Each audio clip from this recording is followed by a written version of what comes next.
Notice of motion number 1. I call Phil Twyford. Mr Speaker, I move that this House recognise the historic opportunity to advance the cause of nuclear disarmament at the Treaty on the Non-Proliferation of Nuclear Weapons Review Conference, acknowledge the leadership on this issue by United States President Barack Obama, and call on the New Zealand Government to take an active role on this issue, drawing on our country's proud nuclear-free stance, working together with other like-minded nations to support the United Nations Secretary-General's 5-point plan for nuclear disarmament, including preparations for the development of a nuclear weapons convention. For more than 2 decades, nuclear disarmament efforts have floundered. But a year ago in Prague, a new US president declared America's commitment to seek the peace and security of a world without nuclear weapons. Since then, the world has watched keenly, hoping that this generation will break the deadlock. In recent months, we've seen the green shoots of an anti-nuclear spring. The US and Russia have negotiated a treaty to reduce their stockpiles. The US government has conducted its nuclear posture review. Some NATO states have called for the removal of nuclear weapons from Europe. President Obama hosted last month a summit in Washington to keep nuclear weapons out of the hands of terrorists. And now governments gather in New York to review the Nuclear Non-Proliferation Treaty. Well, the world is watching with high hopes.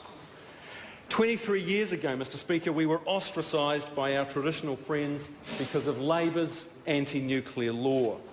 That reinforced in our nation a deep commitment to our nuclear-free policy as a symbol of our rejection of nuclear deterrence and our concern for the planet.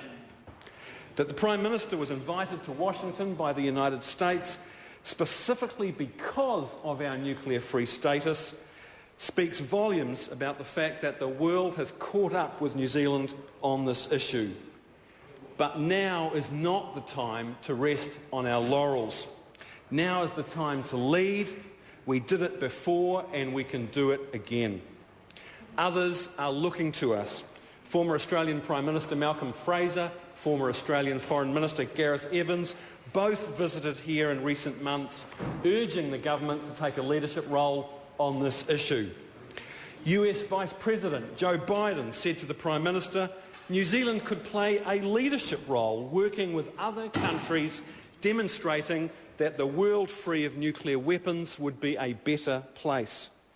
But the Prime Minister, sir, didn't even mention New Zealand's nuclear-free status in the 3-page document he presented to the Nuclear Security Summit.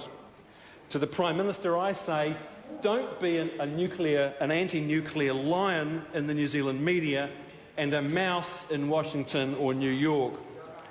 His comments on the nuclear issue seem to be only for a domestic audience, and as some commentators observed, he seemed to be using the access gained by our anti-nuclear credentials to leverage a free trade agreement.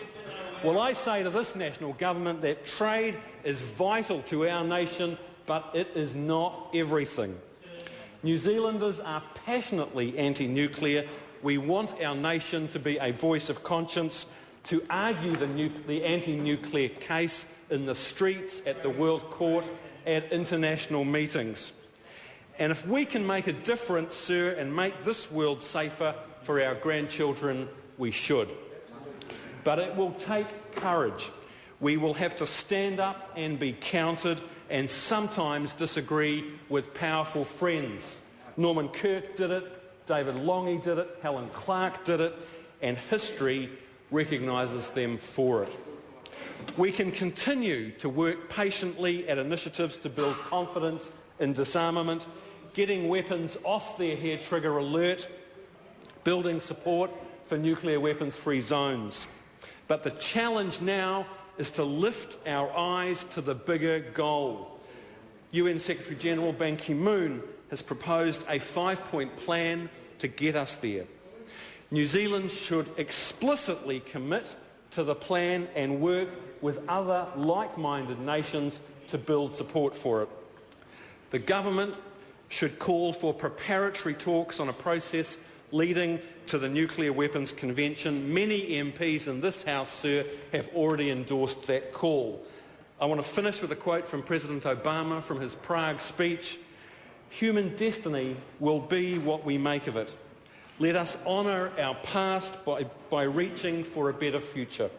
Let us bridge our divisions, build on our hopes, accept our responsibility to leave this world more prosperous and more peaceful than we found it."